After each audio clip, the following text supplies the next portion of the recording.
Hello friends, I welcome you all to Vyashti Academy. My name is Pooja और आज हम discuss करेंगे class 12 का chapter 1 numbers quantification and numerical application. इसका पहला टॉपिक है मॉड्यूलर अरिथमेटिक। तो हम स्टार्ट करते हैं मॉड्यूलर अरिथमेटिक का मतलब क्या होता है। Modular arithmetic is a system of arithmetic for integers where numbers wrap around when reaching a certain value called the modulus and it is abbreviated as mod.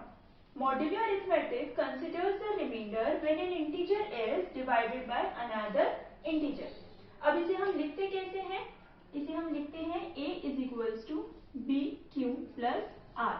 अब यहाँ पर हमारा q और r जो है ये हमारे इंटीजर नंबर्स हैं और जो हमारा रिमाइंडर है ये हमेशा हमारा पॉजिटिव रहता है और 0 और b के हमेशा बीच में रहेगा। अब यहाँ पर a हमारा क्या होगा? डिविडेंड, b होगा divisor,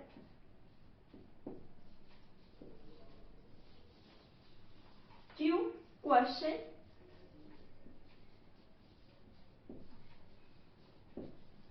and r is remainder।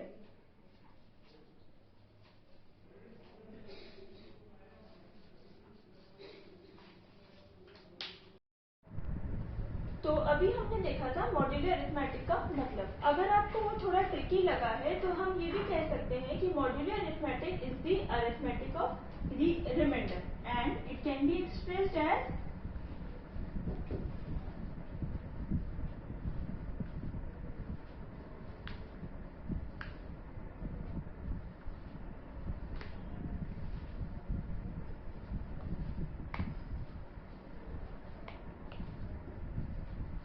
A mod B is equals to R। अब हमारे जो क्वेश्चंस होंगे उनमें भी जो हम न्यूमेरिकल्स करेंगे आगे उनमें भी हम इसी तरह से हमें क्वेश्चन में दिया हुआ होगा। ये अभी हमने पढ़ा था कि A हमारा क्या था? डिविडेंड था,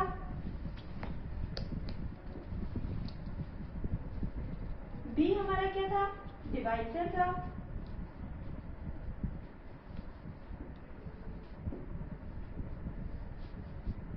और R हमारा था रिमाइंडर। अब हम इससे रिलेटेड क्वेश्चन करते हैं। क्वेश्चन कैसे मिली थी हमें बुक में?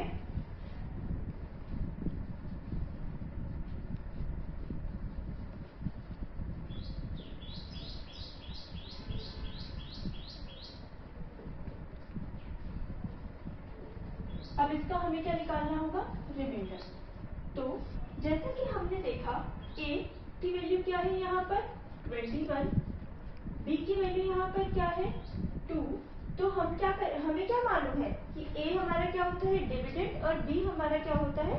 डिवाइजर। और हमें निकालना क्या है? रिमाइंडर।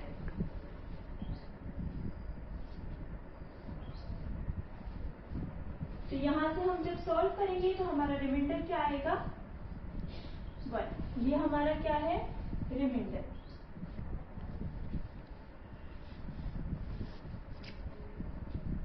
तो हमारा आंसर क्या हो जाएगा? r is equals to 1। अब हम नेक्स्ट क्वेश्चन देखते हैं।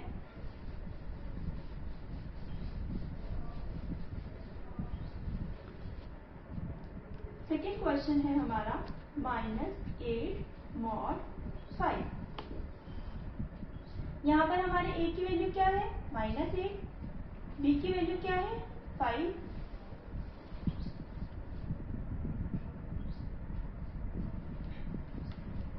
तो हमने क्या देखा था कि हमारा जो रिमाइंडर है वो हमेशा पॉजिटिव होना चाहिए।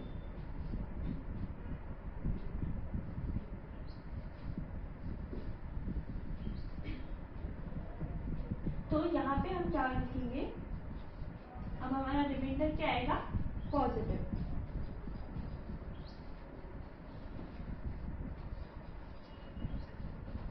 तो हमारी r की वैल्यू क्या है यहाँ पर?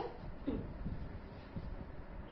आई होप आपको इतना समझ में आ गया होगा। अब हम आगे चलते हैं। अब हम डिस्कस करेंगे कॉन्ग्रुएंस मॉड्यूलो। कॉन्ग्रुएंस मॉड्यूलो कैसे अभी क्वेश्चन के थ्रू हम समझते हैं कि हमें किसका निकालना है, एक तो 15 mod 7 का और -6 mod 7 का। तो जब हम 15 mod 7 सॉल्व करेंगे तो इसका रिमाइंडर क्या आएगा हमारे पास 1।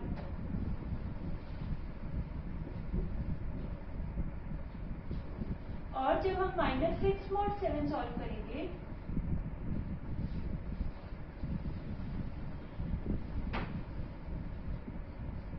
तब भी हमारे पास रिमाइंडर क्या आ रहा है 1।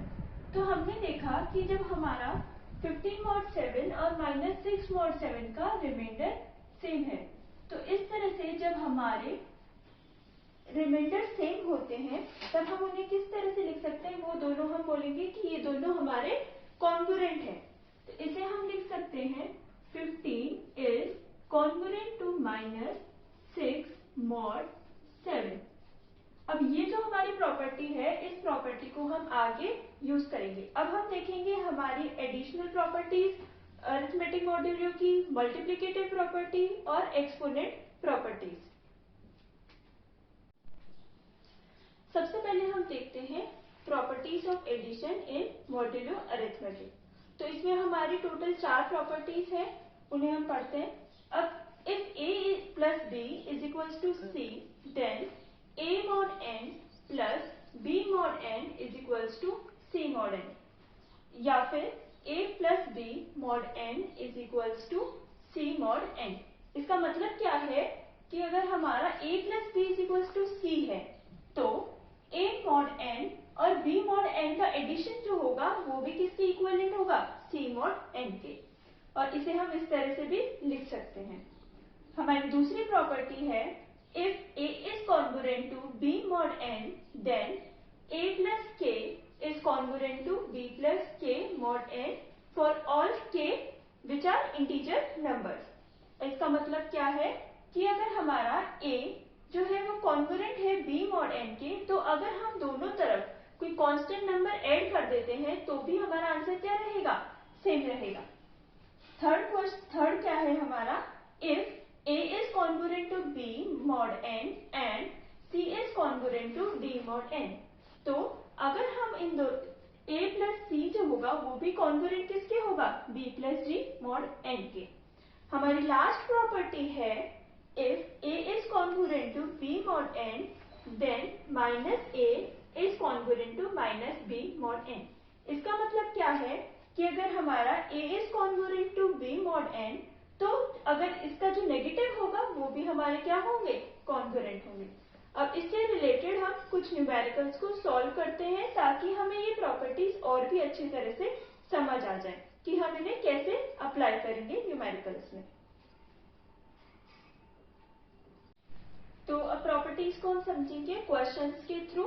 तो पहला क्वेश्चन हम ले रहे हैं 62 plus 53 mod 7। तो अब हमें यहाँ पे क्या दिख रहा है, a plus b mod n। इसे हम क्या लिख सकते हैं, a plus b mod n is congruent to a mod n plus b mod n। तो इसे हम लिखेंगे 62 plus 53 mod 7 is congruent to 62 mod 7 plus 53 mod।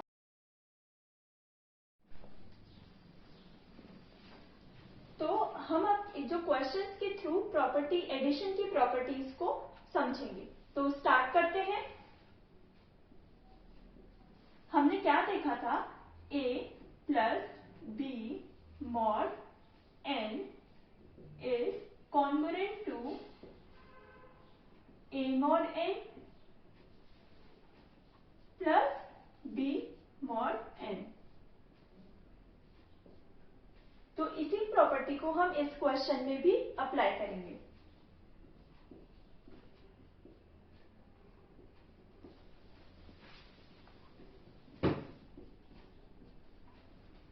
इसे अप्लाई करने पर यहाँ पर क्या आएगा 62 mod 7 प्लस 53 mod 7। अब इनको हम क्या करेंगे इंडिविजुअली सॉल्व कर लेंगे। तो हमारा 62 mod 7 का आंसर क्या आएगा 6 mod 7 और 53 mod 7 का आंसर क्या आएगा 4 mod 7। अब यही वाली प्रॉपर्टी हम वापस यूज करेंगे तो हम क्या लिख सकते हैं 6 प्लस 4 mod 7।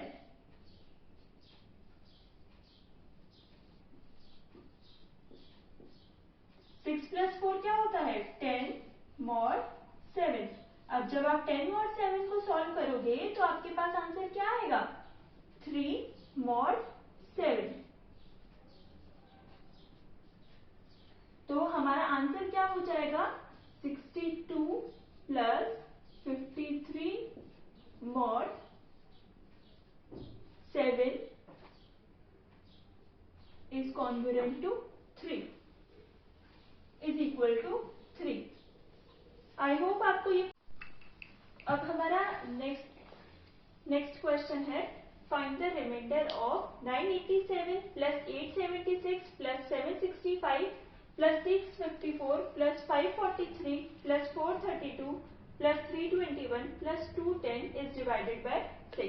अभी पहले वाले क्वेश्चन में और इस वाले क्वेश्चन में सॉल्व करने का मेथड सेम रहेगा, बस जो हमारा क्वेश्चन है उसकी लैंग्वेज को हमने थोड़ा सा मॉडिफाई कर दिया। तो आपके पास क्वेश्चन उस तरह से भी आ सकता है और क्वेश्चन इस तरह से भी आ सकता है। अब इसमें भी हम कौन सी प्रॉपर्टी यूज करेंगे a plus b mod n is congruent to a mod n plus b mod n। तो आप इसे सॉल्व कीजिए, वीडियो को पॉज करके सॉल्व कीजिए और फिर बाद में देखते हैं कि हमारा आंसर सेम आ रहा है कि नहीं। आई होप आप अपने आंसर्स चेक कर लीजिए, आपका आंसर भी यही आ रहा होगा। और अगर आपका ये आंसर नहीं आ रहा है तो एक बार फिर से देखिए आपकी क्या मिस्टेक हुई है। हमारा आंसर क्या आया है 987 is congruent to 3 mod 6, 876 is congruent to 0 mod 6, 765 is congruent to 3 mod 6, 654 is congruent to 0 mod 6, 543 is congruent to 3 mod 6, 432 is congruent to 0 mod 6, 321 is congruent to 3 mod 6, 210 is congruent to 0 mod 6। अब हम क्या करेंगे, अब हम फिर से यही property को यूज करेंगे और जो ये हमारे आंसर्स आए हैं इन सभी आंसर्स को हम ऐड करेंगे। तो हम क्या बोल सकते हैं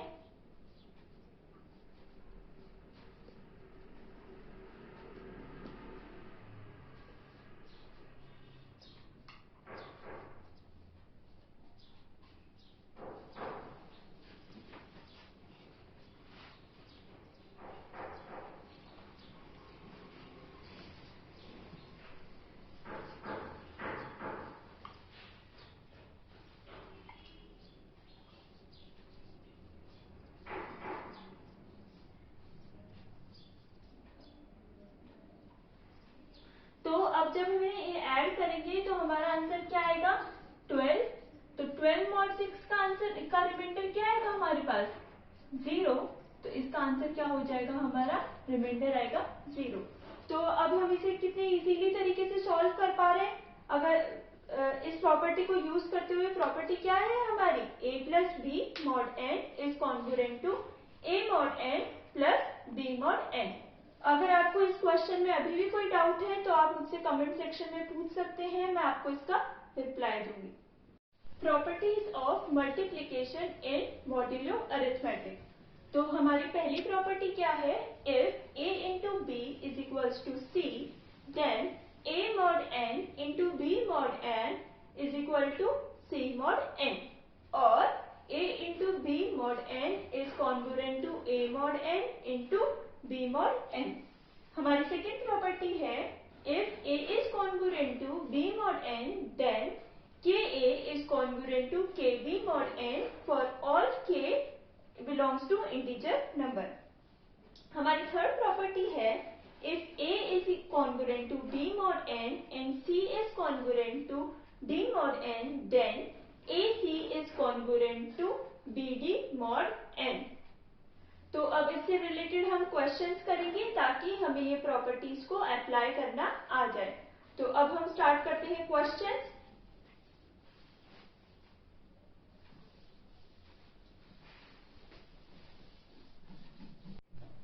हमारा क्वेश्चन है फाइंड 482 इंटू 813 मॉड 7। अब यही क्वेश्चन हमारा किस फॉर्मेट में आ सकता है? Find the remainder when 482 into 813 mod 7 is divided by 7.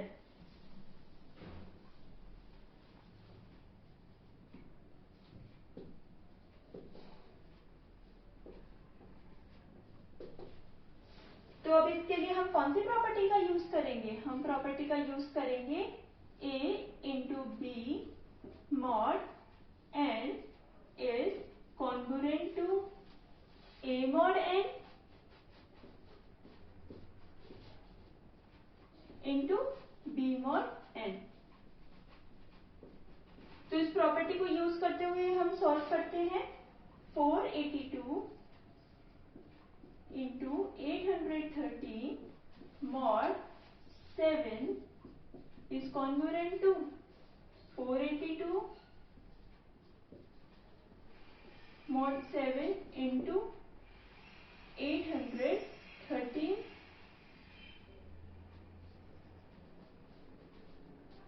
mod 7। अब इनका इंडिविजुअली हम सॉल्व करेंगे। तो हमारा 482 mod 7 भी सॉल्व कीजिए आप और 813 mod 7 को सॉल्व कीजिए। तो हमारा आंसर आएगा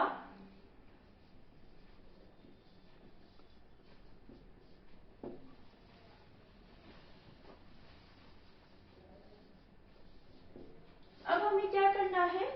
A into b A mod n into b mod n को फिर से कैसे लिखना है? A into b mod n। तो 6 इंटू 1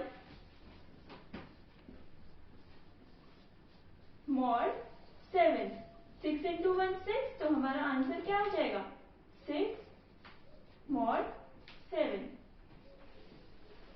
तो हमारा जब हम 482 इंटू 813 का mod 7 करेंगे तो हमारे पास रिमाइंडर कितना बचेगा? 6।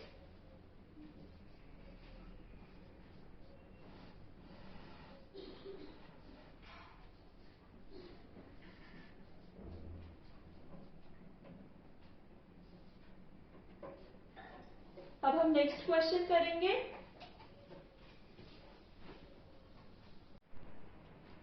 अब अगर हमारा नेक्स्ट क्वेश्चन क्या है? Find the last two digit of the product 9549 into 4889। तो अब इस तरह के क्वेश्चंस को हम किस तरह से सॉल्व करेंगे? इस तरह के क्वेश्चंस में हम मॉड 100 निकालेंगे। जैसे अगर आपसे लास्ट 2 डिजिट पूछी है तब हम मॉड 100 को सॉल्व करेंगे। तो टू फाइंड द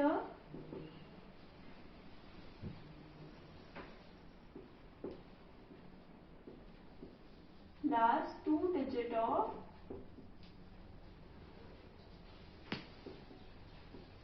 9549 into 4889,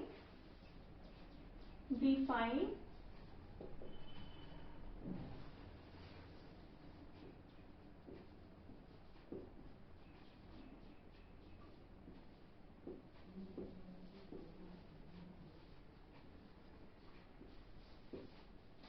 अब हम इसमें प्रॉपर्टी कौन सी लगाएंगे? A into b mod 100 is equals to A mod 100 into b mod 100।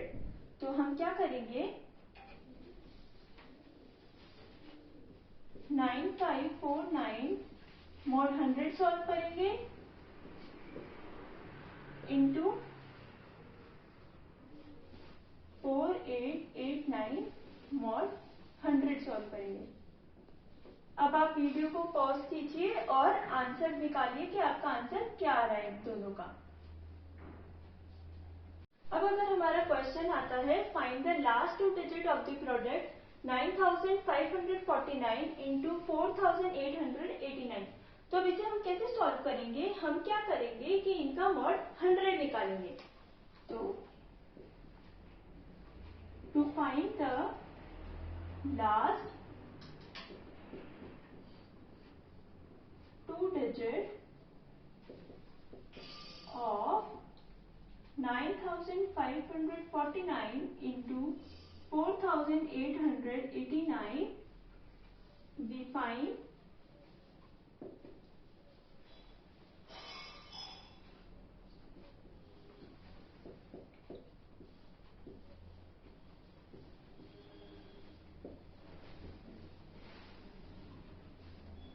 we find 9549 into 4889 mod 100। तो अब इसका mod 100 निकालने के लिए हम कौन सी प्रॉपर्टी का यूज करेंगे? a into b mod n is equals to a mod n into b mod n। तो उस प्रॉपर्टी को यूज करके हम सॉल्व करते हैं।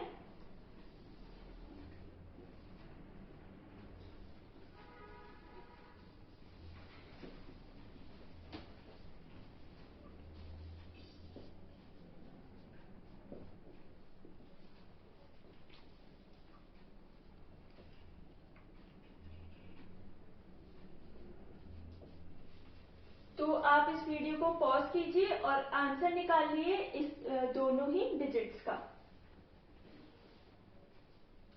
तो आप अपनी नोटबुक्स में चेक कीजिए कि आपका आंसर भी यही आ रहा है क्या? 49 mod 100 इंटू 89 mod 100। तो अब हम क्या करेंगे? फिर से प्रॉपर्टी का यूज करेंगे। a mod n into b mod n is equals to a into b mod n। तो 49 इंटू 89 कीजिए।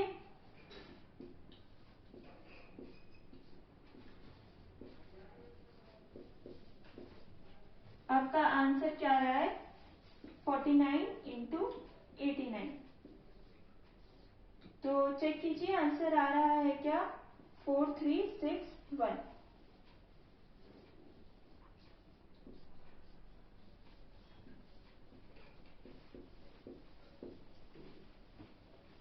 तो जब हम 4361 mod 100 निकालेंगे तो हमारे पास आंसर क्या आएगा? 61 mod 100। इसका क्या मतलब है कि अगर हम इन दो डिजिट्स को मल्टीप्लाई करते हैं तो हमारी लास्ट की दो डिजिट्स क्या आएंगी? 61।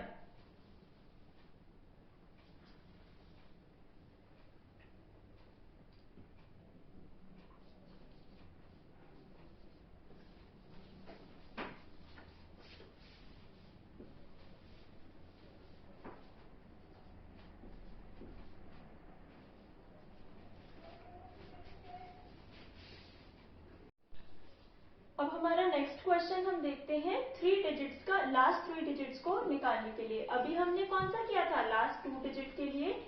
तो जब हमें लास्ट थ्री डिजिट का निकालना होता है तब हम क्या करते हैं? mod 1000 निकालते हैं।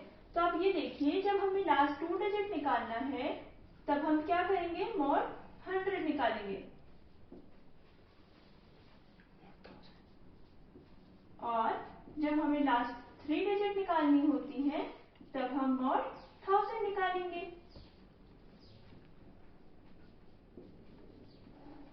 तो इस क्वेश्चन में हमें क्या करना होगा? हमें लास्ट थ्री डिजिट निकालनी है तो हमें mod 1000 निकालना होगा। और इसके लिए भी हम कौन सी प्रॉपर्टी का यूज करेंगे? a into b mod n is equals to a mod n into b mod n। तो इसे सॉल्व करते हैं। आप वीडियो को पॉज करके अपनी नोटबुक्स में सॉल्यूशन निकालिए और फिर चेक करते हैं कि हमारा आंसर सेम आ रहा है क्या। तो आप चेक कीजिए कि आपका आंसर भी यही आ रहा है क्या? 56234 mod 1000 का 234 mod 1000 और 456789 mod 1000 का 789 mod 1000। अब हम क्या करेंगे? 234 को 789 से मल्टीप्लाई करेंगे। तो 234 को 789 से मल्टीप्लाई कीजिए, देखते हैं क्या आंसर आ रहा है।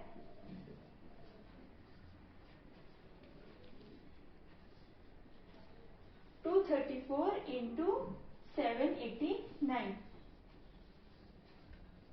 तो आपका आंसर आ रहा होगा 184626। तो अब हमें क्या करना है? 184626 का mod 1000 निकालना है। इसका जब हम mod 1000 निकालेंगे तो क्या आंसर आएगा हमारे पास? 626।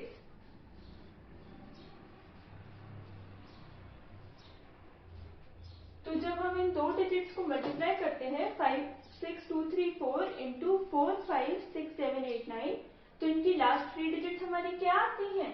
626। तो हमारा आंसर क्या हो जाएगा? 626। Property of exponent in modulo arithmetic. If a is congruent to b mod n, then a to the power k is equal to b to the power k.